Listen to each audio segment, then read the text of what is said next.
Hello friends, welcome to my channel Vigyani ma'am. Friends, मु भाबुची आपण माने समस्त बहुत भलरे थिबे। फ्रेंड्स, आज आम डिस्कसन करबा आपण मानकर ओएसएस टीटी रो जो माने भी पेपर 1 देबे कि जो माने भी पेपर 2 देबे समस्तंक पई तो ओडिया ग्रामर इंपोर्टेंट रहिछि। तो ओडिया ग्रामर रो ऑल सिलेक्टिव क्वेश्चन आज आम डिस्कसन करबा। जदि आपण मानको मोर वीडियो गुडी को भलो लागुताय लाइक एंड कमेंट करबा को आदो भी भूलिबे नै। एंड जदि चैनल ले नुवा अछंती एंड सब्सक्राइब कर दउछंती ओएसएस टीटी रो सिलेक्टिव क्वेश्चन आपण माने ई चैनल ले पाई परिबे। एंड जूनियर टीचर आपण मानको प्रिपरेशन करबा को इजी है जिवो। तो फ्रेंड्स, स्टार्ट करबा। होई हो बाबू कोन हैला कि रेखांकित पदटी केउ पद?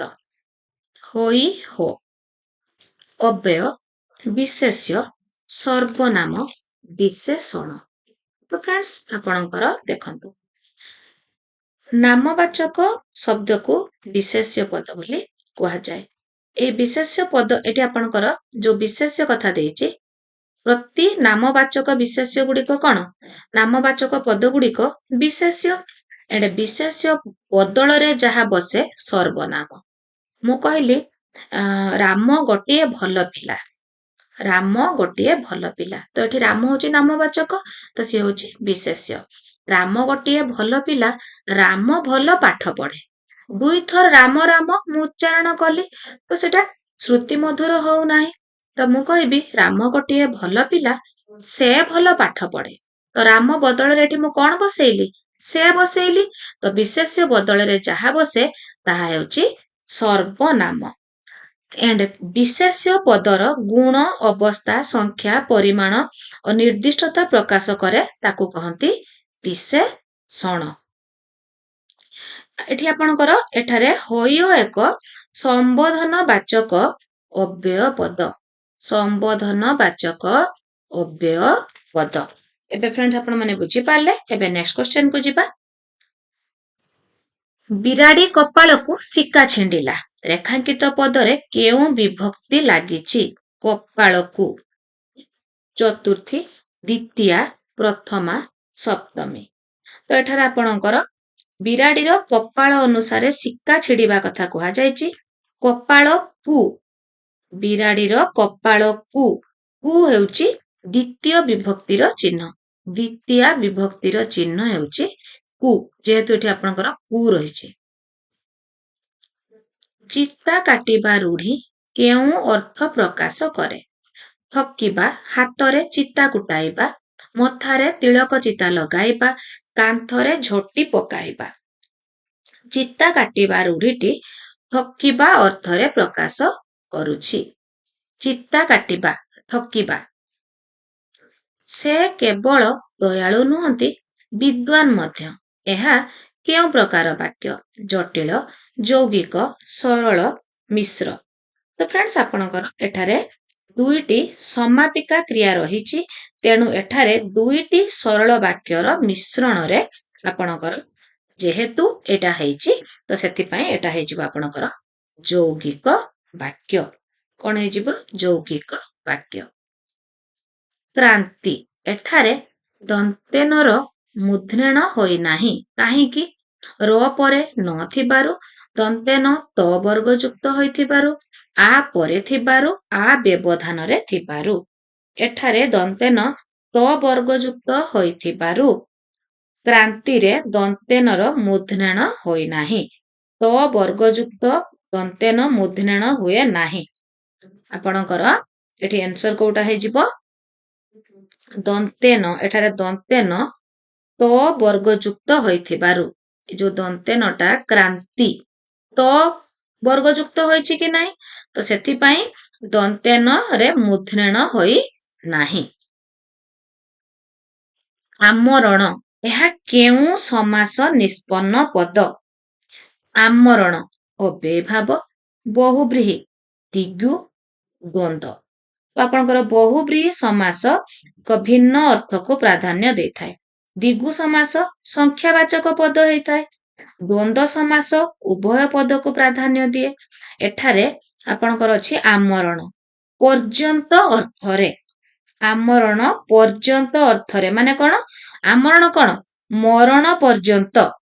मरण पर्यंत ତ ସେଇଟା ହଉଛି ଆମରଣ। ତ ପର୍ଯ୍ୟନ୍ତ ଅର୍ଥରେ ହେଇଛି ଏହା ପୂର୍ବ ଅବ୍ୟୟ ପଦକୁ ପ୍ରାଧାନ୍ୟ ଦେଉଥିବାରୁ ଏଠାରେ ଅବ୍ୟୟଭାବ ସମାସ ହୋଇଛି। ବାଡ଼ବର ଚିତ୍ର ପ୍ରତିମା ପରି ଧରିତା ଉଭା, ବାଡ଼ବର ମଧ୍ୟେ ପକାଅ ଆନ ସମାନ ସଭା। ଏହି ପଦରେ କେଉଁ ଅଳଙ୍କାର ପ୍ରୟୋଗ ହୋଇଛି? ରୂପକ, ଯମକ, ଉତ୍ପ୍ରେକ୍ଷା, ଉପମା। ଏଠାରେ ପ୍ରଥମ ପାଦ ଆଦ୍ୟରେ ଥିବା ବାଡ଼ବ, ଏଠି ମଧ୍ୟ ବାଡ଼ବ ଅଛି, ଏଠି ମଧ୍ୟ ବାଡ଼ବ ଅଛି। ତ ଆପଣଙ୍କର ଏଇ ଯୋଉ ବାଡ଼ବର ଅର୍ଥ ଉତ୍ତମକାନ୍ତ, ଦ୍ୱିତୀୟ ପାଦ ଆଦ୍ୟରେ ଥିବା ବାଡ଼ବର ଅର୍ଥ ସମୁଦ୍ର ମଧ୍ୟସ୍ଥ ଅଗ୍ନିର ଅର୍ଥାତ୍ ବଡ଼ ବା ନଳ, ସମୁଦ୍ର ମଧ୍ୟସ୍ଥ ଅଗ୍ନିର। ତ ଏଠି ଆପଣଙ୍କର ଯମକ ଅଳଙ୍କାର ହୋଇଛି। କଣ ହେଇଛି? ଯମକ ଅଳଙ୍କାର। ଅସାମାଜିକ ବ୍ୟକ୍ତି ଏହି ଅର୍ଥ ପ୍ରକାଶ କରୁଥିବା ରୂଢିଟି କଣ? ଏକ ଘରିକିଆ, କୂପମଣ୍ଡୁକ, କଠଖଣ୍ଡିଆ, ନାଟର ଗୋବର୍ଦ୍ଧନ। ତ ଆପଣଙ୍କର ଅସାମାଜିକ ବ୍ୟକ୍ତି। ତ ଆପଣଙ୍କର ଏଠାରେ ଏକ ଘରିକିଆ ରୂଢିର ଅର୍ଥ ସାମାଜିକ ବାସନ୍ଦ। ଏକ ଘରିକିଆ ଯୋଉଟା ରହିଛି ଏଠି ପ୍ରଥମଟା, ସେଟା ହଉଛି ସାମାଜିକ ବାସନ୍ଦ। ତ ଏଇଟା ହବନି। କୂପମଣ୍ଡୁକ ଅର୍ଥ ସଂକୁଚିତ ପରିବେଶରେ ବଢିଥିବା ବ୍ୟକ୍ତି। ଯେତେବେଳେ ମୁଁ OTT ରେ କେବଳ ରୂଢି ପ୍ରୟୋଗ ଉପରେ କ୍ଲାସ ଆଣିଥିଲି, ଆମେ ଡିସ୍କସନ କରିଥିଲେ, ମୁଁ ଆପଣମାନଙ୍କ SSTT ପାଇଁ ମଧ୍ୟ କେବଳ ରୂଢି ପ୍ରୟୋଗ ଉପରେ କ୍ଲାସ ନେଇକି ଆସିବି, ସେତେବେଳେ ଆପଣ ଭଲ ଭାବରେ ବୁଝିଯିବେ। ଗଠ ଖଣ୍ଡିଆ। ଦେନ୍ ଆପଣଙ୍କର ରହିଲା ନାଟର ଗୋବର୍ଦ୍ଧନ ଅର୍ଥ ହଉଛି ଅନର୍ଥର ମୂଳ।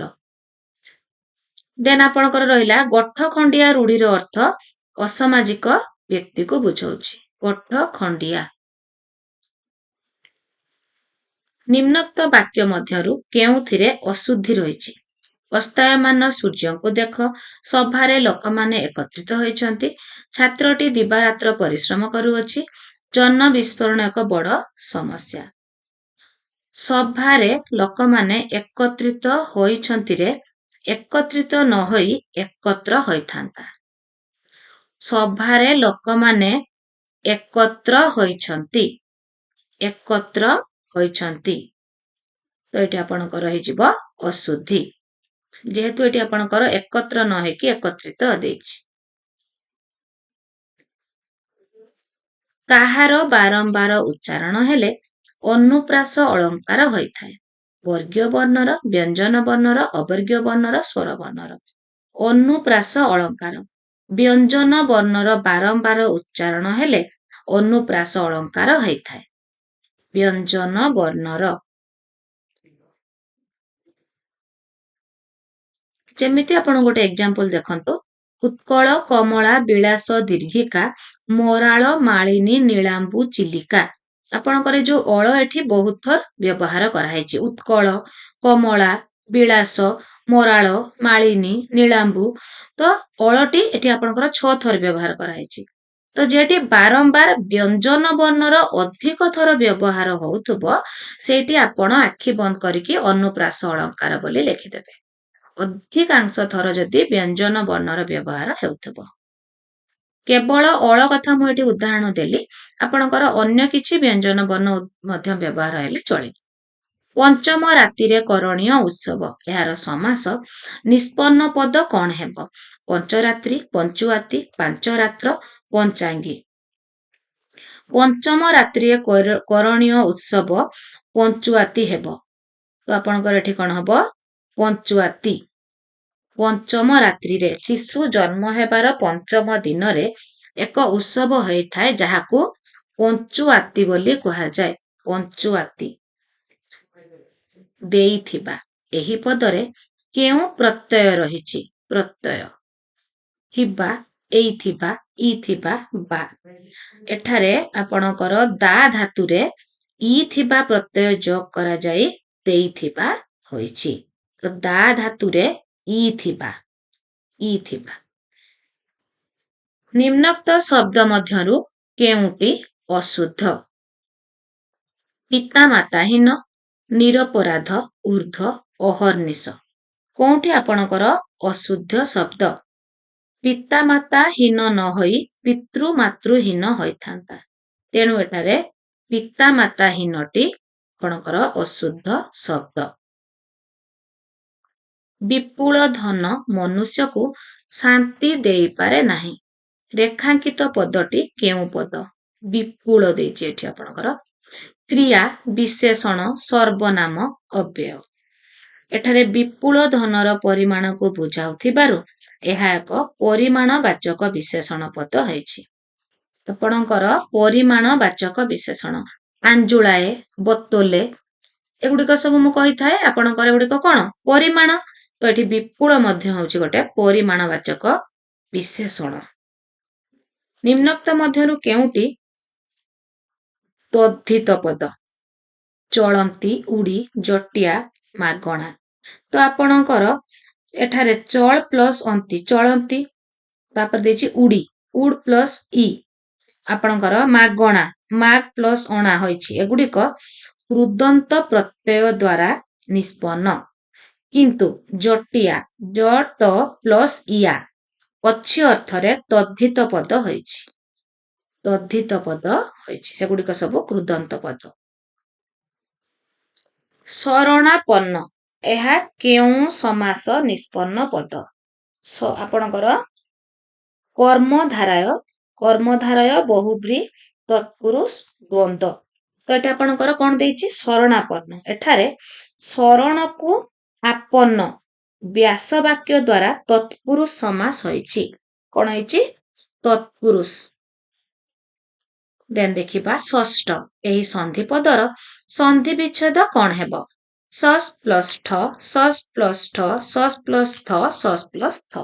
ତ ଆପଣଙ୍କର ଷଷ୍ଠ ମୁଧନେଶ, ମୁଧନେଶର ହଳ ପ୍ଲସ୍ ଥ, ସସ୍ ପ୍ଲସ୍ ଥ, ଷଷ୍ଠ। ପ୍ରତିଷ୍ଠା ଲାଭ କରିଅଛନ୍ତି ଯେ, ଏହାକୁ ଏକ ପଦରେ ପ୍ରକାଶ କଲେ କଣ ହବ? ପ୍ରତିଷ୍ଠା ଲାଭ କରିଅଛନ୍ତି ଯେ, ଆପଣଙ୍କର ଲବ୍ଧ ପ୍ରତିଷ୍ଠ, ଲବ୍ଧ ପ୍ରତିଷ୍ଠ। କଳଙ୍କ ହିଁ ଥାଇ କଳାକାର କଳେ, କରଇ ନେତ୍ର ରଞ୍ଜନ, ସ୍ୱଭାବ ସୁନ୍ଦର ଅଙ୍ଗକୁ ଜଗତେ ନ ହୁଏ କିସ ମଣ୍ଡନ। ଏହି ପଦରେ କେଉଁ ଅଳଙ୍କାର ପ୍ରୟୋଗ ହୋଇଛି? ଆପଣଙ୍କର ଅର୍ଥାନ୍ତର ନ୍ୟାସ, ରୂପକ, ଉତ୍ପ୍ରେକ୍ଷା, ଉପମା। ତ ଆପଣଙ୍କର ଗୋଟିଏ ତଥ୍ୟକୁ ଅନ୍ୟ ଏକ ତଥ୍ୟ ଦ୍ୱାରା ସମର୍ଥନ କରାଗଲେ ବା ପ୍ରସ୍ତୁତ ବାକ୍ୟାର୍ଥ ଯଦି ଅପ୍ରସ୍ତୁତ ବାକ୍ୟ ଦ୍ୱାରା ସମର୍ଥିତ ହୁଏ, ତେବେ ଅର୍ଥାନ୍ତର ନ୍ୟାସ ଅଳଙ୍କାର ହୁଏ। ଏଠାରେ ସ୍ୱାଭାବିକ ସୁନ୍ଦର ଅଙ୍ଗରେ ଯାହା ପରିଧାନ କଲେ ବି ସୁନ୍ଦର ଦିଶେ। ଏହି ଉକ୍ତିଟି ଚନ୍ଦ୍ରରେ କଳଙ୍କ ଥିଲେ ବି ନେତ୍ର ରଞ୍ଜନ କରେ ଉକ୍ତିଟିକୁ ସମର୍ଥନ କରୁଛି। ତେଣୁ ଆପଣଙ୍କର ଏଠି ହବ ଅର୍ଥାନ୍ତର ନ୍ୟାସ ଅଳଙ୍କାର। ରମେଶ ଏଠିକି ଆସ। ରେଖାଙ୍କିତ ପଦରେ କେଉଁ ବିଭକ୍ତି ହୋଇଛି? ପ୍ରଥମା, ତୃତୀୟା, ଚତୁର୍ଥୀ, ସପ୍ତମୀ। ରମେଶ ସମ୍ବୋଧନ ପଦ। ସମ୍ବୋଧନ ପଦରେ ପ୍ରଥମା ବିଭକ୍ତି ହୋଇଥାଏ। ତେଣୁ ରମେଶ ଏଠାରେ ପ୍ରଥମା ବିଭକ୍ତି ହୋଇଛି। ନିମ୍ନୋକ୍ତ ମଧ୍ୟରୁ କେଉଁଟି ଫକୀରମୋହନଙ୍କ ରଚନା ନୁହେଁ? ପୂଜା ଫୁଲ, ପୁଷ୍ପମାଳା, ଧୂଳି, ଉତ୍କଳ ଗାଥା। ତ ଆପଣଙ୍କର ପୂଜା ଫୁଲ, ପୁଷ୍ପମାଳା, ଧୂଳି ଫକୀରମୋହନ ସେନାପତିଙ୍କ ରଚନା। ଉତ୍କଳ ଗାଥା ମଧୁସୂଦନ ରାଓଙ୍କ ରଚନା। ତେଣୁ ଉତ୍କଳ ଗାଥା ଫକୀରମୋହନ ସେନାପତିଙ୍କର ରଚନା ନୁହେଁ। କାହାର ଏଇଟା? ମଧୁସୂଦନ ରାଓଙ୍କର। ନିମ୍ନୋକ୍ତ ମଧ୍ୟରୁ କେଉଁଟି ତଦ୍ଧିତ ନିଷ୍ପନ୍ନ ପଦ? ଦେବ, ପିପାସା, ଯଜ୍ଞ, ସୌର। ତ ଆପଣଙ୍କର ସୌର, ସୌରଟି ହେଉଛି ଆପଣଙ୍କର ଏଠି ତଦ୍ଧିତ ନିଷ୍ପନ୍ନ ପଦ। ଦେହ ଲଗା, ଏହି ରୂଢି କେଉଁ ଅର୍ଥ ପ୍ରକାଶ କରୁଛି? ଦେହ ଲଗା କ୍ଷୀଣ ଆଶ୍ରୟ, ଯତ୍ନ ନେବା, ଅତି ପ୍ରିୟ, ଅତି ବିଶ୍ୱାସୀ। ଆପଣଙ୍କର କ୍ଷୀଣ ଆଶ୍ରୟ ପାଇଁ ବାକୁ ବତା, ଯତ୍ନ ନେବା, ଯତ୍ନ କଲେ ରତ୍ନ ମିଳେ। ଏଇ ଯୋଉ ଯତ୍ନ ନେବାଟା ଯତ୍ନ କଲେ ରତ୍ନ ମିଳେ, ସେହି ପର୍ଯ୍ୟାୟର। ଅତି ପ୍ରିୟ ପାଇଁ ଆପଣଙ୍କର ହୁଏ ଜପାମାଳି। ତ ଦେହ ଲଗା ପାଇଁ ଅତି ବିଶ୍ୱାସୀ, ଅର୍ଥଟି ବ୍ୟବହାର ହୁଏ। ଦେହ ଲଗା ଅତି ବିଶ୍ୱାସୀ। କେହି ରହି ନାହିଁ ରହିବେ ନାହିଁଟି ଭବରଙ୍ଗ ଭୂମି ତଳେ ସର୍ବେ ନିଜ ନିଜ ଅଭିନୟ ସାରି ବାହୁଡ଼ିବେ କାଳ ବଳେ। ଏହି ପଦ କେଉଁ ଛନ୍ଦରେ ରଚିତ?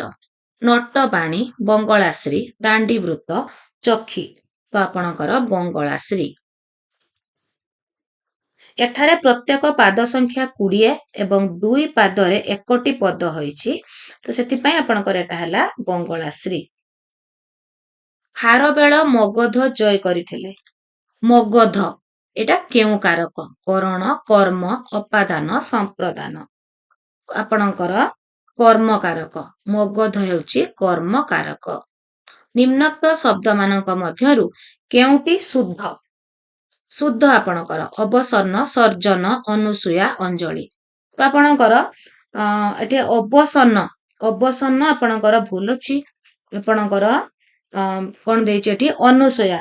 ଅନୁସୂୟା ମଧ୍ୟ ଏଟା ଅନୁସୂୟା ହୁଏନି, ଅନସୂୟା। ଅନସୂୟା ହେଇଥାନ୍ତା।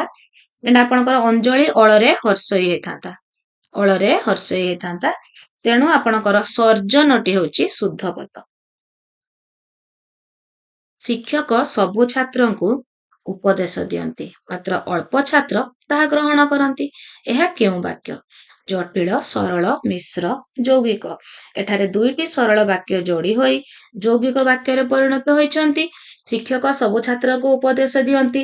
ଆଉ ଗୋଟେ ଅଛି ମାତ୍ର ଅଳ୍ପ ଛାତ୍ର ତାହା ଗ୍ରହଣ କରନ୍ତି। ତ ସେଥିପାଇଁ ଆପଣଙ୍କର ହେଲା ଏଟା ଯୌଗିକ। ଭସାଣ ଏହି ପଦର କେଉଁ ଗଠନ ପ୍ରକ୍ରିୟା ଶୁଦ୍ଧ? ଭସ୍ ପ୍ଲସ୍ ଆଣ, ଭାସ୍ ପ୍ଲସ୍ ଆଣ, ଭାସ୍ ପ୍ଲସ୍ ଆଣ, ଭସା ପ୍ଲସ୍ ମୁଦ୍ରାଣ। ତ ଆପଣଙ୍କର ଭାସ୍ ପ୍ଲସ୍ ଆଣ, ଭସାଣ। ତ ଆପଣଙ୍କର ଭାସ୍ ପ୍ଲସ୍ ଆଣ। ତୁମ ଲେଖା ମୋ ମନକୁ ପାଇଲା ନାହିଁ। ରେଖାଙ୍କିତ ପଦଟି କେଉଁ ପଦ? ତୁମ ଲେଖା ମୋ ମନକୁ ପାଇଲା ନାହିଁ। ବିଶେଷ୍ୟ, ବିଶେଷଣ, ସର୍ବନାମ, ଅବ୍ୟୟ। ଏଠାରେ ଲେଖା କ୍ରିୟାବାଚକ ବିଶେଷ୍ୟ, କାରଣ କାର୍ଯ୍ୟର ନାମକୁ ବୁଝାଉଥିବାରୁ ଏହା ବିଶେଷ୍ୟ ପଦ ହୋଇଛି। ତ ଆପଣଙ୍କର ତୁମ ଲେଖା ମୋ ମନକୁ ପାଇଲା ନାହିଁ। ଏଠି ହବ ଏଟା ବିଶେଷ୍ୟ ପଦ। ଆପଣଙ୍କର ଲେଖାଟା କ୍ରିୟାବାଚକ ବିଶେଷ୍ୟ। ତ ଫ୍ରେଣ୍ଡସ୍ ଏଠି ଆମେ ଡିସ୍କସନ୍ କରିଦେଲେ ଆପଣମାନଙ୍କର ବଛା ବଛା ସିଲେକ୍ଟିଭ୍ କ୍ୱେଶ୍ଚନ୍। ଏମିତି ସିଲେକ୍ଟିଭ୍ କ୍ୱେଶ୍ଚନ୍ ମୁଁ ପ୍ରାୟ ଡେଲି 2ରୁ 3ଟି କ୍ଲାସ୍ ନେଇ ଆପଣମାନଙ୍କ ପାଖକୁ ଆସିବି। ଯଦି ଆପଣମାନେ ସବସ୍କ୍ରାଇବ୍ କରିନାହାନ୍ତି, ନୂଆ ଅଛନ୍ତି ଆଣ୍ଡ ସବସ୍କ୍ରାଇବ୍ କରୁଛନ୍ତି, ସବୁ ଭିଡ଼ିଓ ଆପଣମାନଙ୍କ ପାଖରେ ପ୍ରଥମେ ପହଞ୍ଚିବ। ଆଜି ପାଇଁ ଏତିକି। Take care.